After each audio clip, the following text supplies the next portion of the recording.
Today on ADG Pro, we're taking a look back at Excelsior Phase One Lysandia, a text mode game with a modified character set, which plays like the original Ultima games, to try and figure out something that's kind of been bugging me ever since I started playing this game ages ago, and that's the hit points and magic points. Now you might be thinking, well, what's so mysterious about hit points and magic points? One lets you cast spells, the other counts down to your inevitable doom. So what's the problem? Well, the problem is that the game isn't very forthcoming with how it's calculating how many of these points you get. I mean, what if I wanted as many hit points or magic points as possible? What do I need to do to attain that? So, what we're going to do today is figure out exactly how hit points and magic points are being calculated, and then create whatever charts we need to for estimating all the possibilities. This way, we can craft characters which hit the exact hit point and magic point goals that we're looking to achieve. I mean, heck, the whole reason this is even a question is because of the way character creation works in this game. You select a race, set up your initial stats however you want, which in turn affects what classes you're allowed to play as, and there's no clear distinction as to how any of this ties together for hit points or magic points. But before we can do anything, we need to test and see if random chance is a factor, because if it is, we're in trouble. So to figure that out, I just created the exact same character 6 times in a row. A human male scholar with 25 in all 3 primary stats, all 5s in the 3 secondary stats, with swimming, fist fighting, and magic skills. And all 6 times, the character ended up with 40 hit points and a single magic point. So I think it's safe to say random chance is not a factor. Which is good, because it means there's going to be some clear and distinct math determining all of this. So the next test will be to see how much of a factor the 3 different primary stats play in determining hit points and magic points. The only trouble we're going to run into here is that we can't really use the same character build to test both hit points and magic points, because as far as I'm aware, class plays a factor too, but certain classes are unobtainable without certain quantities of primary and secondary stat points. So for this, we're going to use 2 different baselines, one for hit points and one for magic points. Let's do hit points first. Now to set this up, we're going to go with a genderless imp, because this will give us a perfect balance of 15 in all 3 primary stats by default. For the HP test, we're going to make the character a militiaman and check hit points versus the strength stat for each multiple of 5, from 15 strength up to 45, keeping in mind that 50 is the absolute maximum any primary stat can attain. In doing this, we discover that our imp has 22 hit points with 15 strength, and went up by either 2 or 3 hit points for every additional 5 strength we gave it, topping out at 37 hit points with 45 strength, a difference of 15 versus the 30-point strength difference. This means that roughly half of our strength is going into the imp's hit points. I also gave a quick test to dexterity and intelligence and found they didn't affect hit points in any way. This also tells us that our character has a base hit point rating of 15, as we can assume the 22 hit points at 15 strength is probably 22.5 rounded down. Thus, if we remove the 7.5 hit points our 15 strength is giving our character, it leaves us with 15. However, this only tells us that an imp militiaman is going to get half their strength as hit points, and start with 15 base hit points. The question now is if this continues to hold true for different races or classes. But before we get into that, let's quickly test MP. The only trouble here is that because I believe class plays a role in this, and that all the classes with decent magical skills require a minimum of 30 intelligence, we're only going to be able to scan an intelligence range of 30 to 45. Nevertheless, we set up our imp with 30, 35, 40, and 45 intelligence, made it a mage class in each circumstance, and ended up with 7, 8, 10, and 11 magic points. Now, that 2 magic point jump is important to note because it signals a potential rounding point in the integer math, where up to that point, a decimal value was being truncated, and then as we hit 40 intelligence, it no longer was. To test this, I tried this same setup with 39 intelligence, and sure enough, we only got 9 magic points. I did some more math and realized that there wasn't actually a base value with the magic points like there was with the hit points. And that's also when I figured out that our imp was getting 1/4 of its intelligence as magic points.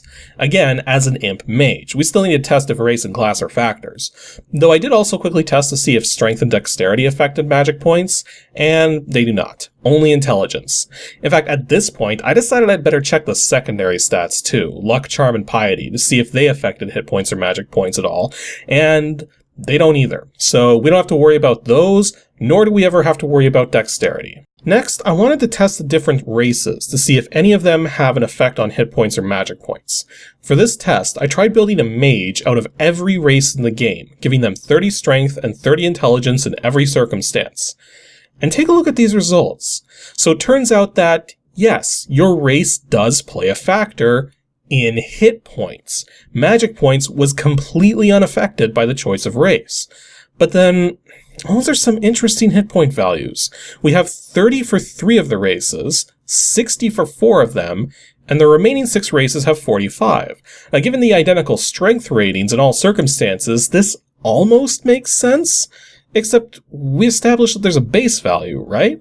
So I decided to give additional strength value tests for 3 of the races, each showing a difference in hit points, and came up with these results. Now, what do these results tell us? Well, they tell us that the base value for hit points in all of these circumstances is 15. Our choice in race did not change that. But there's a multiplier being applied to the conversion between strength and hit points, with the multiplier being 0.5x for some races, 1.5x for a few of them, and a straight 1x for the rest. The next thing we need to do is test all the different classes to see if they have an effect on hit points or magic points. But this is where we run into a bit of a snag, because there's no single baseline we can use to measure all of them, at least not at experience level 1. Of the 13 class selections, 11 of them have minimum stat requirements in order to be allowed to select them. And some of those minimums are very tight, too tight to make it possible to have a single baseline for everything.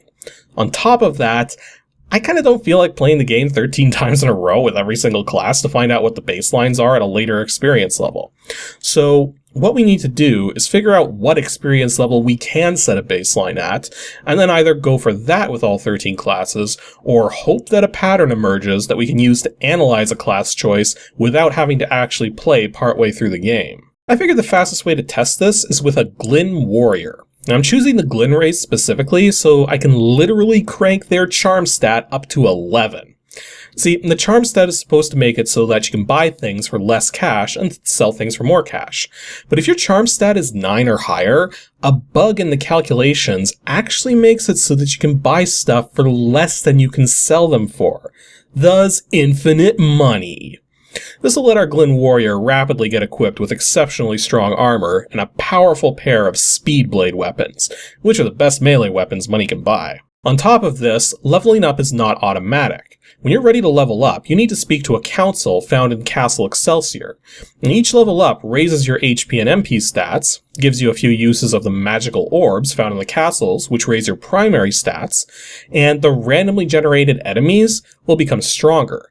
Thus, it's never a good idea to level up if you're not prepared for the tougher enemies.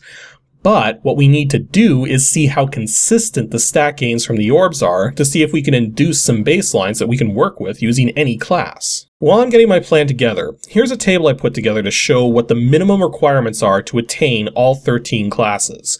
Now, it's important to note that the Scholar and Militiaman do not have any minimums, and are thus always selectable no matter what stats you give yourself. As you can see, because each primary stat has a base value of 15, and because we only get 30 points to distribute between them all, it's not possible to establish a baseline that works for every class at level 1. Heck, even if we wanted to set 2 baselines, there's another problem. Some classes would give you the ability to cast magic literally start with 0 magic points if you don't boost their intelligence up considerably. So it's kind of hard to measure the calculations when we don't actually have a valid number to work with. So yes, I already know that class plays a factor in magic points, but we need to check hit points too, and we still need to set some baselines. So after getting myself decked out and experienced, the first thing I discovered upon leveling up is that it looks as though whatever values are multiplied based on your primary stats, that multiplier increases proportionately per experience level, as I got exactly 30 more hit points when I leveled up, the same as I was already getting for my strength stat specifically. Leveling up again brought me up another 30 hit points. I then tested the orbs and found they're not random. Every level up you get gets you 3 uses of the orbs, and each time you use an orb, you gain 4 stat points. Oh, that's not ideal. Let me take another look at those classes here. Okay, I think we can work with this without spending forever playing the game. So, something I should point out in this table here is that none of the classes you can play as require both a 30 in intelligence and dexterity. This is pertinent because it means for any class with both minimum dexterity and intelligence requirements, specifically the Bard and Rogue, we will have spare points that we can use to adjust the strength value to something ideal. However, we don't have that same flexibility with intelligence, unfortunately, thanks entirely to the Ranger, which requires a 30 in both strength and dexterity. Now, there is a way to work around this. We could play as a half-orc. Now, half-orcs have lower base intelligence, but all of their base primary stats combined still total out to 45, 15 for each. So what we could do is use the half-orc to set ourselves 14 intelligence specifically when there's no flexibility for intelligence. That way 4 increases from the blue orb will bring it up to 30. And then the other times we can set strength to either 18, 22, 26, or 30 as needed. This would allow us to reach a 30 baseline for strength and intelligence at experience level 3 for every character class. But the better, and believe it or not, faster thing to do is to go for a baseline intelligence of 50 instead of 30, right at the maximum limit, which requires us to reach experience level 4 with every character class. And I know that seems like more work, but given how little MP some of the classes get, and given the fact that half-orcs have a reduced charm stat, and given that we need a lot of piety to play out the paladin and cleric, not to mention luck to play out the assassin and rogue, a low charm stat would just make life miserable. Although some races do get a luck bonus, but I'd rather have the charm bonus so that this goes faster, which we can only get from one race, the Glyn, which also has a 1x hit point multiplier, so that should at least make it easier to see if class is affecting our hit points or not. The only trick is that, well, Glyns can't become rangers. Ever. Regardless of gender, it's simply not possible to give a Glyn a 30 in both strength and dexterity at the same time. So for testing the Ranger, we're just going to go with a human. And thus begins the task of playing out all 13 classes to reach experience level 4 while attaining 30 strength and 50 intelligence. Now, one drawback to this process is how you actually get stat points from the orbs.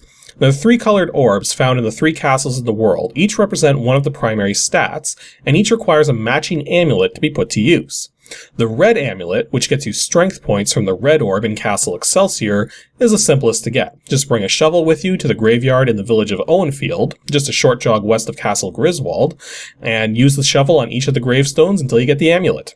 Easy. The green amulet, which gets you dexterity points from the green orb in Castle Griswold, isn't immediately necessary for our testing, but when we're ready to find out the maximum hit points and magic points possible, we're absolutely going to need the magic lantern to help us get something, and guess what? Magic Lantern and Green Amulet just happen to be right next to each other in the Forgotten Pits south of Castle Infinitum.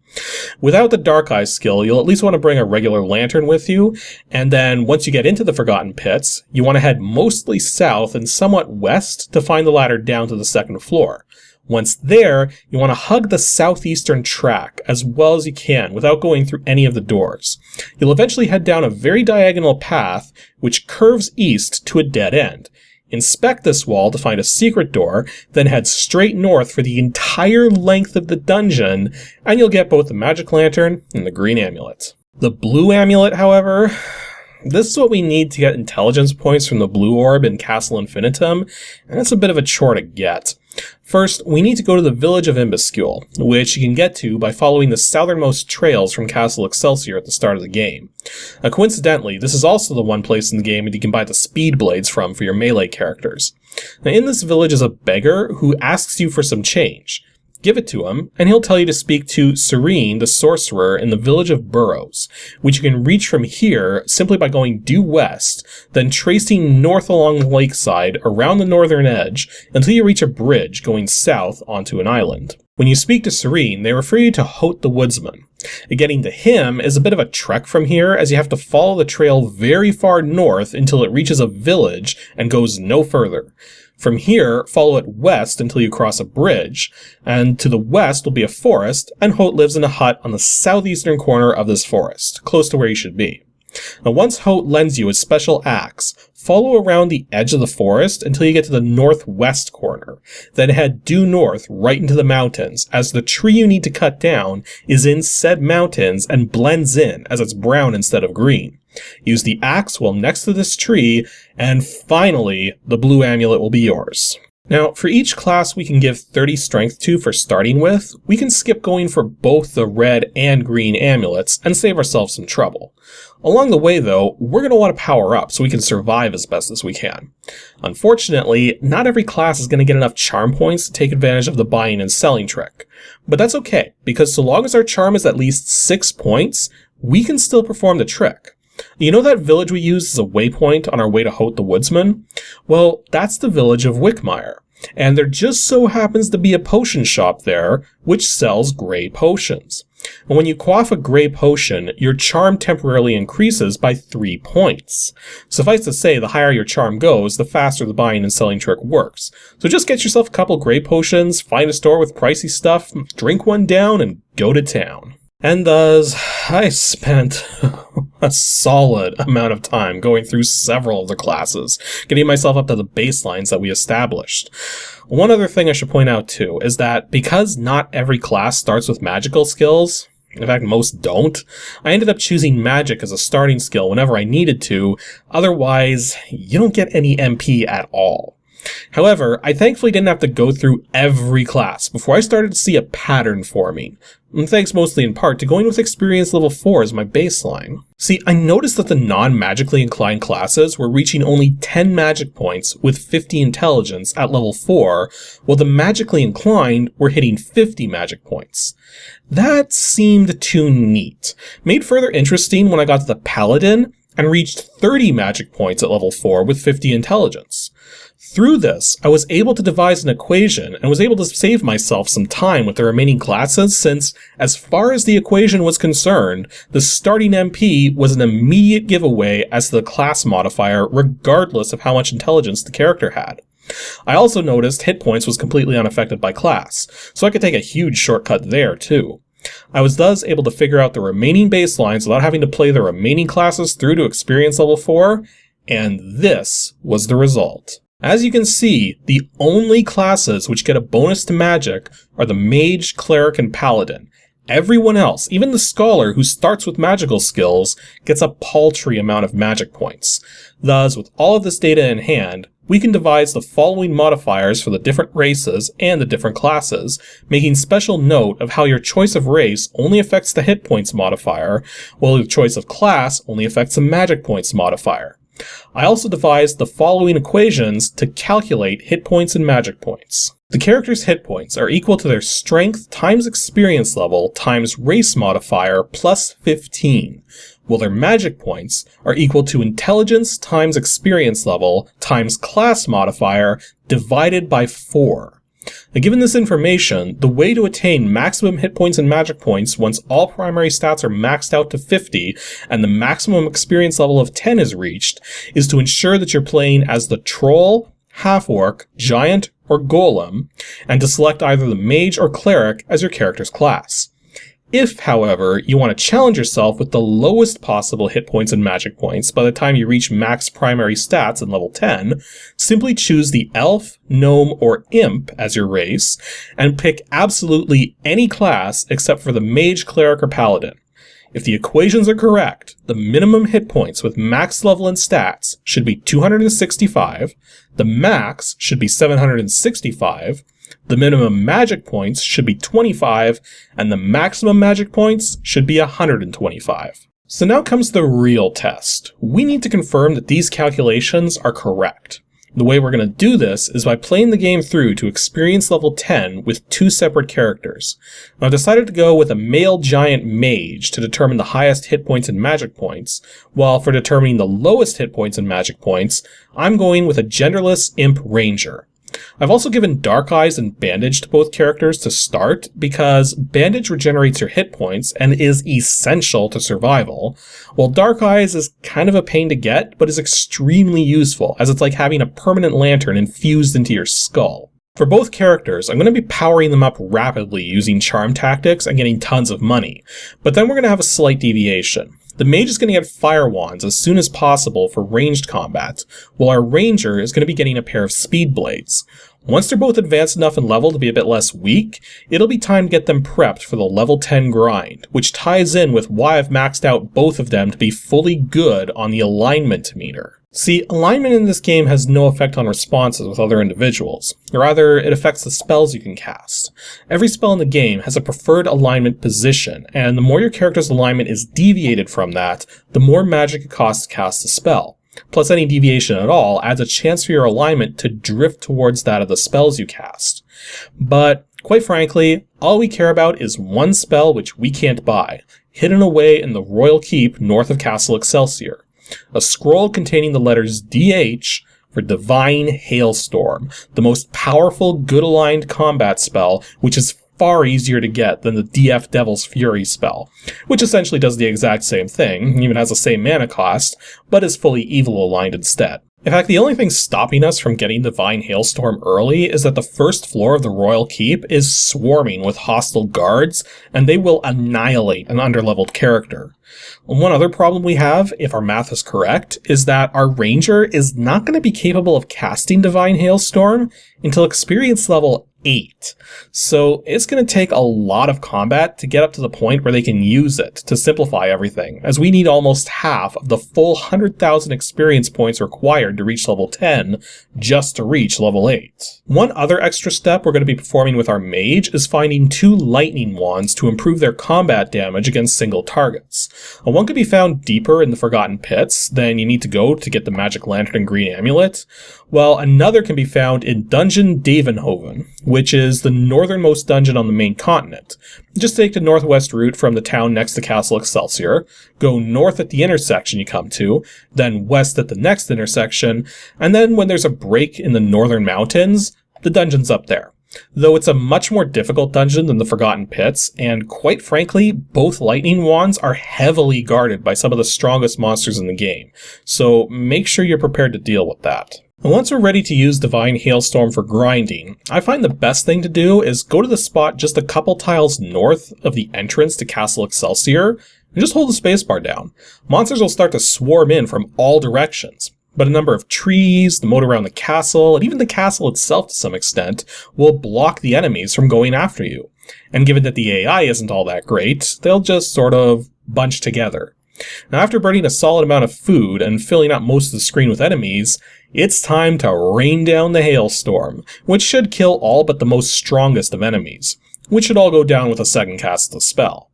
The only trick while doing this is if you get attacked by an archer or mage, as they have ranged attacks, and the mages can also put you to sleep, so you need to deal with them ASAP. After an hour and a half with each character, I ended up with this final tally of their stats, including their hit points and magic points. And as you can see, it all falls right in line with our predictions. So yeah, this was a bit more complicated to figure out with kind of a small payoff, but knowing what the possibilities are when it comes to a game like this can really extend the enjoyment of it. As usual, I'll have every piece of information discussed today in a PDF document you can all download from the video description. Though I get the impression most of you are going to want it just for the info on how to get specific classes, and not for the HP and MP calculations. But you know what? That's fine. Anyways, that's all for today's episode of ADG Pro. Next week for ADG Mod, we're going back to a 2D shooter, which, believe it or not, included editing tools. Though not for the levels. Now you're just going to have to tune in next Saturday to find out what exactly I mean by that.